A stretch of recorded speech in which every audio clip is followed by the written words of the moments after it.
Assalamualaikum warahmatullahi wabarakatuh. Hai adik-adik semuanya. Yuk kita belajar fisika lagi ya.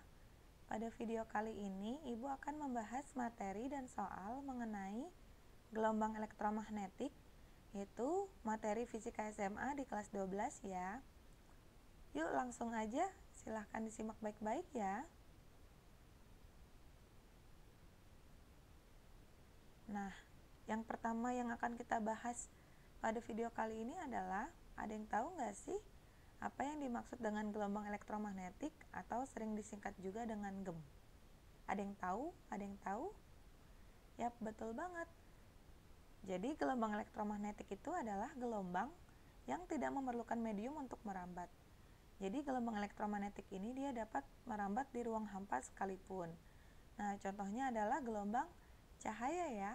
Karena gelombang cahaya dia tidak memerlukan medium untuk merambat. Nah, gelombang elektromagnetik ini juga dibentuk oleh medan magnet dan medan listrik yang saling tegak lurus. Saling merambat tegak lurus.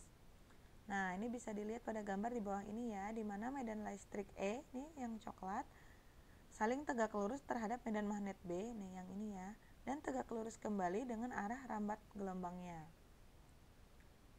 Oke, kita lanjut. Yang kedua, kita akan membahas tentang sifat-sifat gelombang elektromagnetik.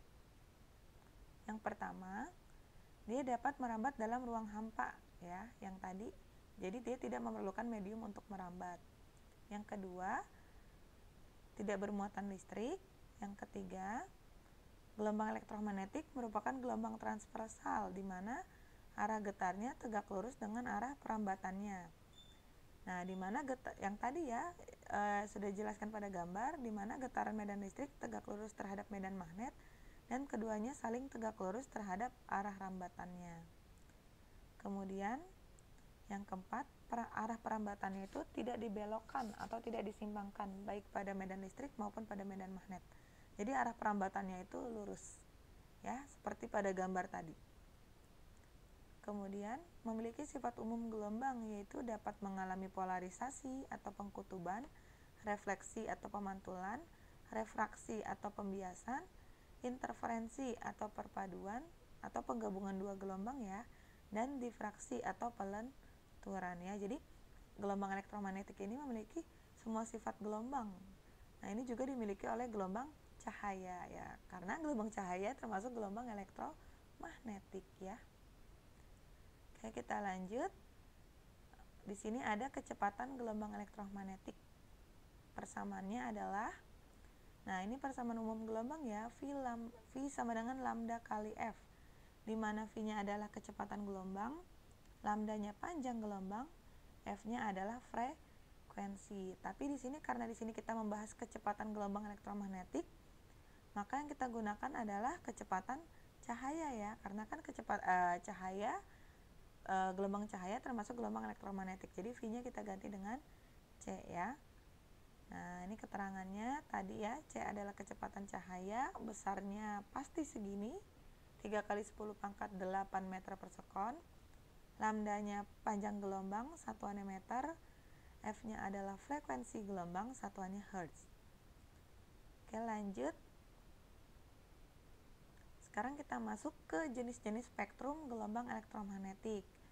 Nah, di sini Ibu akan menjelaskan jenis-jenis spektrum gelombang elektromagnetik berdasarkan urutan dari panjang gelombang atau lambda terbesar ke panjang gelombang lambda terkecil. Nah, ini urutannya ya. Kalau dari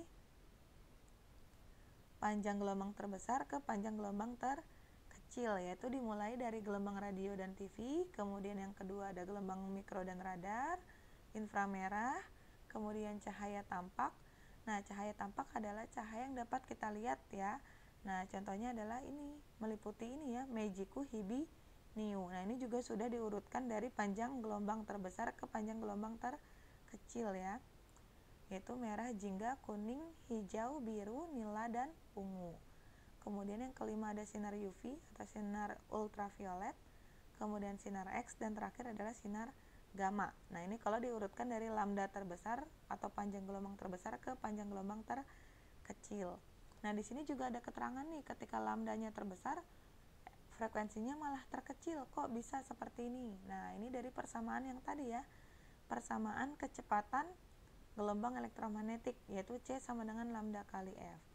Sehingga kita kalau mau cari lambda, F-nya pindah ya, jadi C per F. Nah, dari persamaan ini kita bisa lihat nih, panjang gelombang berbanding terbalik dengan frekuensi. Berarti kalau berbanding terbalik kan ada yang satu di atas, satu di bawah. Berarti kalau berbanding terbalik nanti ada yang besar, ada yang kecil. Makanya ketika lambdanya besar, justru frekuensinya malah kecil berbanding terbalik. Dan ini juga ketika lambdanya kecil, frekuensinya malah besar.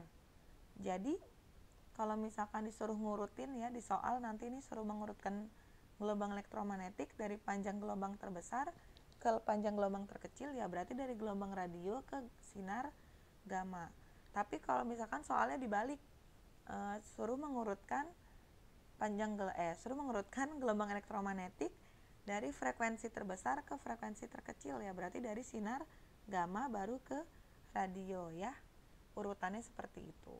Nanti ini tinggal kalian pahami, kalian ingat-ingat, kemudian kalian hafalkan ya, agar nanti kalian ketika ketemu soalnya udah tahu urutannya. Nah, di sini jika kalian ingin mengetahui nilainya ya, atau besar panjang gelombang atau frekuensi dari masing-masing gelombang elektromagnetik. Nah, di sini bisa dilihat tadi ya, wavelength ini panjang gelombang 1 nanometer. Nah, ini bisa dilihat nih, panjang gelombang terbesar adalah radio 10 pangkat min 3, dan yang paling kecil adalah sinar gamma, yaitu 10 pangkat min 12 ya. Nah, di sini juga bisa dilihat nih, ketika panjang gelombangnya besar, frekuensinya malah kecil, cuma 10 pangkat 4. Tapi sinar gamma frekuensinya malah 10 pangkat 20. Wah, besar sekali ya. Jadi diingat-ingat nih, ketika panjang gelombangnya ketika panjang gelombangnya besar, frekuensinya malah kecil. Ketika panjang gelombangnya kecil, frekuensinya malah besar, berbanding terbalik ya. Oke, kita lanjut. Manfaat gelombang elektromagnetik dalam kehidupan sehari-hari. Oke, kita bahas satu-satu ya. Yang pertama ada gelombang radio, yaitu digunakan pada radio dan TV sebagai alat untuk komunikasi. Kemudian yang kedua ada gelombang mikro atau gelombang radar ya, disebutnya juga. Nah, gelombang mikro ini contohnya yaitu oven atau microwave, yaitu alat untuk memasak atau menghangatkan makanan ya. Nah, jadi prinsip kerjanya adalah seperti ini. Jadi microwave itu dia akan memancarkan radiasi atau gelombang mikro yang akan diserap oleh makanan. Nah, sehingga makanan yang menyerap gelombang mikro itu akan mengalami efek pemanasan. Nah, jadi lama-kelamaan ketika dia mengalami efek pemanasan terus-menerus, maka makanan itu akan menjadi masak atau akan menjadi matang ya, karena telah disinari oleh gelombang mikro yang menyebabkan makanan itu menjadi panas dan matang. Kemudian yang kedua masih gelombang mikro ya, atau gelombang radar. Nah, yang kedua, gelombang radar digunakan untuk mendeteksi suatu objek, memandu pendaratan pesawat, dan dapat mendeteksi kedalaman laut juga. Kemudian yang ketiga, fungsinya adalah menganalisis struktur atomik dan molekul. Kemudian kita lanjut ya ke gelombang elektromagnetik yang ketiga, ada inframerah. Nah, inframerah ini biasanya digunakan pada remote control atau remote TV. Nah, jadi kalau misalkan kalian ingin menyalakan TV atau ingin mengganti channel, itu kita menggunakan remote TV yang terdapat inframerah ya. Jadi dia mentransmisi atau mentransfer energinya atau mentransfer datanya itu dengan menggunakan inframerah. Kemudian inframerah dapat digunakan untuk mentransfer data atau energi yang tidak terlalu besar. Nah, contohnya kalau pada HP-HP zaman dulu ya, tahun 90-an atau tahun 2000 awal, itu tuh belum ada HP tuh yang ada Bluetooth-nya tuh masih jarang. Biasanya HP-nya itu dilengkapi dengan inframerah untuk memindahkan datanya. Itu pun kita juga harus dalam jarak yang dekat. Kalau jarak yang jauh udah nggak bisa terjangkau oleh inframerah. Tapi semakin berkembangnya zaman, semakin canggih, sekarang kita kalau mau transfer data atau mengirim file ya, misalkan dalam bentuk dokumen Excel atau foto atau lagu, itu bisa menggunakan WhatsApp atau ShareIt ya. Nah, kalau zaman dulu kita menggunakan inframerah. Kemudian dapat digunakan untuk penyembuhan penyakit cacar dan encok. Selain itu, inframerah juga digunakan dalam bidang militer, yaitu untuk melihat di tempat yang gelap. Nah, biasanya para militer itu untuk melihat musuhnya ya, itu menggunakan kacamata inframerah. Kenapa? Karena kalau digelapkan misalkan tubuh manusia itu nggak akan kelihatan ya kalau di tempat gelap. Tapi kalau kita menggunakan kacamata inframerah itu dapat kelihatan. Kenapa? Karena tubuh kita ini memancarkan radiasi yang besarnya itu sama seperti inframerah. Makanya ketika di tempat gelap kita nggak akan bisa terlihat oleh mata telanjang, tapi kita dapat terlihat oleh kacamata inframerah seperti itu ya. Kemudian fungsinya yang terakhir yaitu dapat mengeringkan cat mobil dengan cepat. Lanjut ya ke gelombang elektromagnetik yang keempat, yaitu cahaya tampak, cahaya yang dapat dilihat oleh mata kita ya. Nah, ini kalau diurutkan dari panjang gelombang terbesar ke terkecil, yaitu ada Meiji-ku Hibiniu, yaitu merah jingga, kuning, hijau, biru, nila, dan ungu. Nah, selain itu cahaya tampak juga sering digunakan untuk sinar laser ya.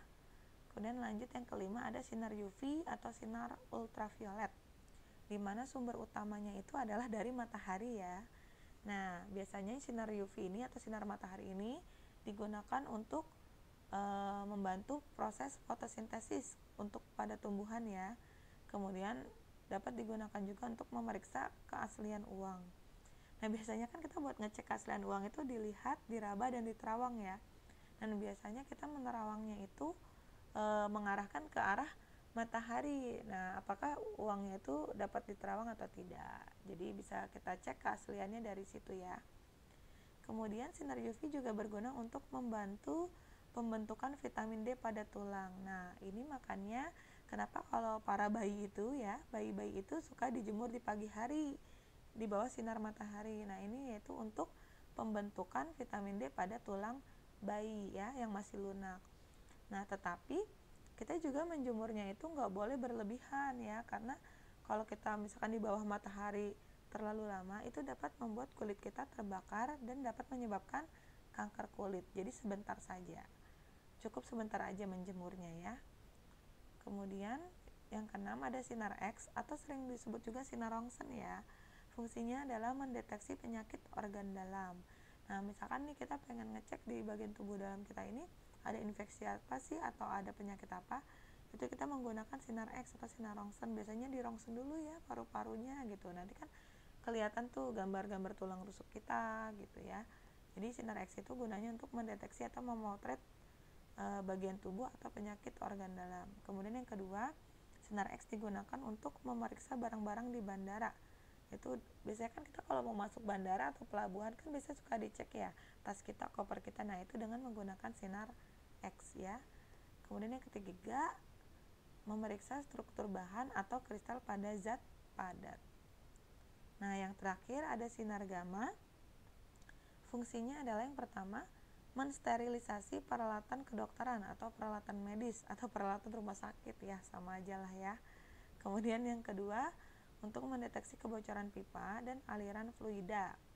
Nah, fluida itu bisa berupa zat cair atau zat gas ya, yaitu zat yang dapat mengalir lah intinya fluida itu ya. Kemudian sinar gamma yang ketiga dapat digunakan untuk terapi kanker. Kemudian yang keempat, untuk pembuatan varietas tanaman unggul yang tahan hama. Jadi sinar gamma ini dapat digunakan untuk mengurangi populasi hama. Oke, sekarang kita lanjut ya ke latihan soal. Yang pertama yaitu soal UN Fisika SMA tahun 2015. Yuk kita kerjain bareng-bareng ya. Nah, coba perhatikan gambar urutan spektrum gelombang elektromagnetik di bawah ini. Nah, ini ada urutan gelombang elektromagnetik ya. Nah, sekarang kita lihat dulu yang ditanyakan adalah ciri gelombang elektromagnetik yang ditunjukkan tanda panah adalah. Nah, ciri di sini adalah maksudnya mungkin manfaat ya, manfaat atau contohnya dalam kehidupan sehari-hari itu untuk apa. Nah, di sini kita lihat di sini diurutin dari frekuensi terendah ke frekuensi tertinggi. Nah, berarti kalau frekuensinya rendah, berarti panjang gelombangnya tinggi. Berarti kalau lambdanya tinggi dimulai dari gelombang radio dan TV. Kemudian habis gelombang radio dan TV yang masih ingat apa? Yap, betul banget, yaitu gelombang mikro atau gelombang radar ya. Jadi panah di sini yang dimaksud adalah ciri dari gelombang radar. Tapi sebelum kita jawab, Ibu ingin mengisi dulu nih yang masih kosong ya. Kira-kira nomor 2 itu apa sih, nomor 3 itu apa sih, biar kita sambil mengingat, sambil menghafal dan memahami ya urutan-urutannya. Kemudian habis gelombang radio, yang pertama ada gelombang radio dan TV, kemudian gelombang mikro dan radar, yang ketiga ada inframerah, yang keempat ada cahaya tampak, kemudian sinar UV, setelah sinar UV ada sinar X, kemudian yang terakhir ada sinar gamma. Nah, jadi tadi soalnya adalah ditanyakan ciri gelombang elektromagnetik yang ditunjukkan tanda panah. Tanda panahnya tanda panah soal ya, bukan yang ini. Itu nomor 1, yaitu gelombang mikro. Yaitu untuk apa? Ya, betul banget. Berarti jawabannya adalah yang E ya, gelombang mikro atau radar itu digunakan untuk mendeteksi keberadaan suatu objek. Oke, kita lanjut ke soal berikutnya. Nah, ini perhatikan spektrum gelombang elektromagnetik berikut ini. Masih sama tipe soalnya ya. Yang ditanyakan adalah kegunaan dari spektrum gelombang nomor 2. Nih, nomor 2 ini siapa ya? Kita belum tahu nih nomor 2 ini gelombang apa ini. Nah, oke, kita urutkan dulu ya. Nah, di sini kan dijelaskan ya dari panjang gelombang semakin bertambah. Berarti kalau lambdanya semakin bertambah, berarti urutannya dari mana? Dari kecil ke besar ya, karena lambdanya semakin bertambah. Berarti kalau lambdanya kecil, berarti urutannya dari mana? Dari sinar gamma. Betul ya, ini dari sinar gamma.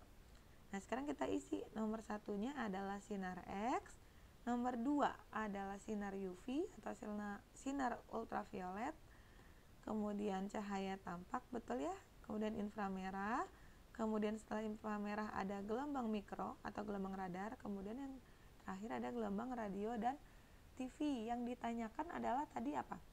Kegunaan dari spektrum gelombang nomor 2. Nah, ini ya nomor 2 berarti apa tadi? Sinar gamma, sinar X, berarti yang nomor 2 adalah sinar UV. Kira-kira sinar UV itu kegunaannya untuk apa ya? Nah, kalau untuk mendeteksi keberadaan suatu objek, fungsinya siapa? Betul, gelombang radar ya. Kemudian frekuensi paling kecil dan daya tembus paling besar. Frekuensi paling kecil, daya tembus paling besar. Nah, berarti kalau frekuensi paling kecil berarti ini gelombang radio dan TV. Daya tembus paling besar. Nah, daya tembus itu dilihat dari panjang gelombangnya. Terbesar berarti gelombang radio ini ya. Kalau mempunyai daya tembus paling kecil, berarti lihat lambdanya paling kecil adalah sinar gamma. Kemudian dapat memotret bagian dalam tubuh. Nah, ini adalah fungsi dari sinar X ya, mendeteksi penyakit dalam atau memotret bagian dalam tubuh. Nah, berarti yang nomor 2 tadi apa? Kan dia kegunaan dari sinar UV ya. Nah, sinar UV itu kegunaannya yaitu untuk mengecek keaslian uang. Berarti jawabannya adalah yang E ya. Oke, sekarang kita lanjut.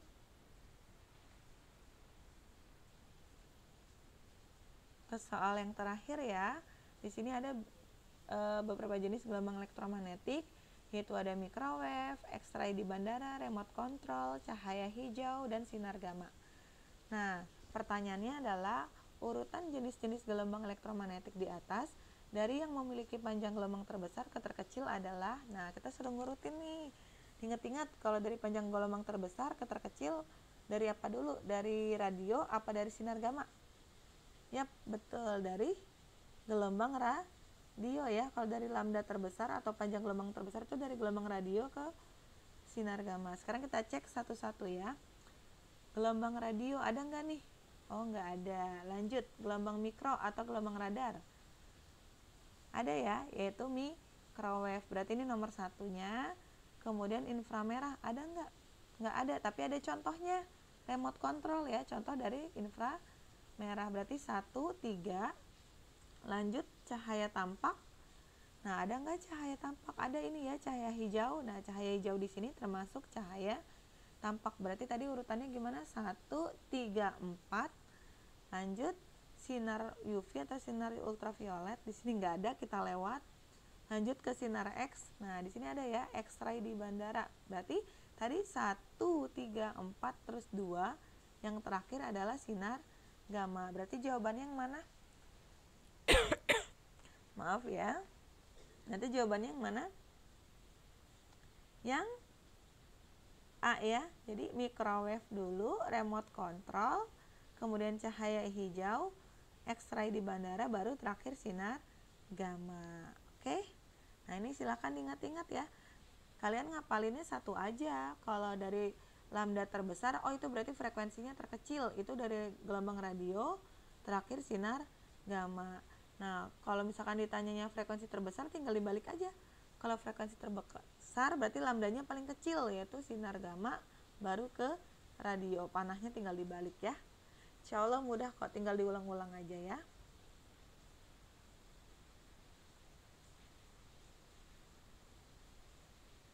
Oke, cukup sekian penjelasan dari Ibu mengenai materi dan bahas soal tentang gelombang elektromagnetik. Semoga dapat dipahami dengan baik ya. Jangan lupa untuk subscribe, like, komen, serta share ke teman-teman kalian. Semoga dapat bermanfaat untuk kalian dan teman-teman kalian ya. Sekali lagi, Ibu mengucapkan terima kasih yang udah setia dan gak pernah bosan menonton video Ibu tentang pembelajaran fisika. Sampai jumpa lagi ya di video berikutnya. Assalamualaikum warahmatullahi wabarakatuh.